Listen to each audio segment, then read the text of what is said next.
I pulled up the Constitution and actually seen where they use the words interchangeably. Yes. Indian, Aboriginal. I never see more anywhere. And that's has been the problem. You say you never seen what now?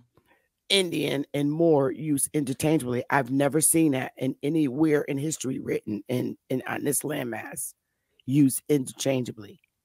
I've seen Aboriginal and Indian. I've never seen more as being described as Aboriginal. The indigenous people of America. Yeah, yeah. I've never seen that, Dane, and I'm not. You're not going standing on it. I know I'm not standing on that, and so there's people that just don't respect me for that, and I'm just standing on what my gut's telling me and my research.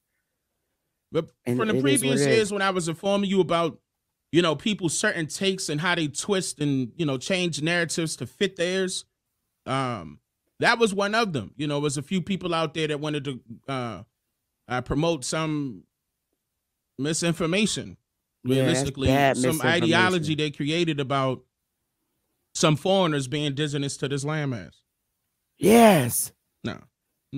See, and another thing is how you can easily debunk them on that note is because, number one, Morocco wasn't even recognized as Morocco until 1956. Well, how could they recognize the United States? Now that's confusing. Morocco 1956. Morocco became independent on March 2nd, 1956, from the French and the Spanish. 1956. You could look that up. That was Muhammad V. Matter of fact, the French government locked him up the year before, kicking him out of Morocco. There was no Moroccan empire. It was always the Ottoman Empire. Yeah, man. Oh my God. What happened was, a lot of people wanted to gravitate towards that because they got hemmed up in the Islam faith. Keep in mind, they do the twist narratives with religion. So their religious faith led them to believe that was them because they shared the same skin complexion as us. And that's not the case. The French had Morocco. The French had Morocco. The Spanish did too. Like they had parts of it. Spanish had Ceuta and Melilla. And they didn't get their independence neither until April of that same year, 1956. So it's like, who are you talking about? Yeah, so how could they have acknowledged or recognized United States as a country if they weren't the French and the Spanish was in control of it? Okay, so all right. So the French and the Spanish basically recognized the United States. Like those are the three. The British, the French, and the Spanish, or Spain rather, was together. They called themselves the little tri-empire. But, okay, so they're not. That's what the they're not the Moroccan Empire that recognized the United States. No. Oh my! There was no such thing as a Moroccan Empire. It was always the Ottoman Empire. I've heard of the Ottoman Empire.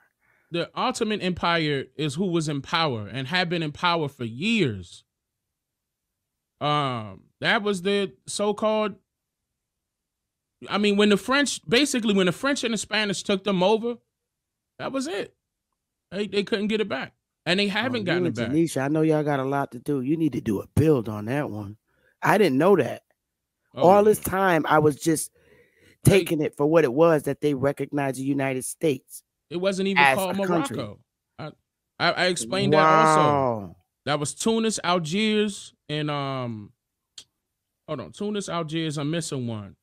It's a couple of places of the Maghreb region. I'm trying to think of the name of the other one, but it wasn't Morocco. I'm trying to think of the other one.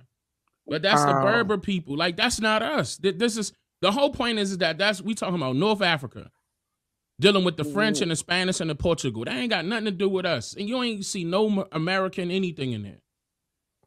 Wow. You got to do those a are build the on that one Arabs for me, like on top of that, all them people speaking Arab languages right now. They don't. If a Moor come up to tell you that he a Moor right now and he in America, he shouldn't be speaking English. funny. See, I haven't studied that at all. In fact, you're the first person that I ever seen put forth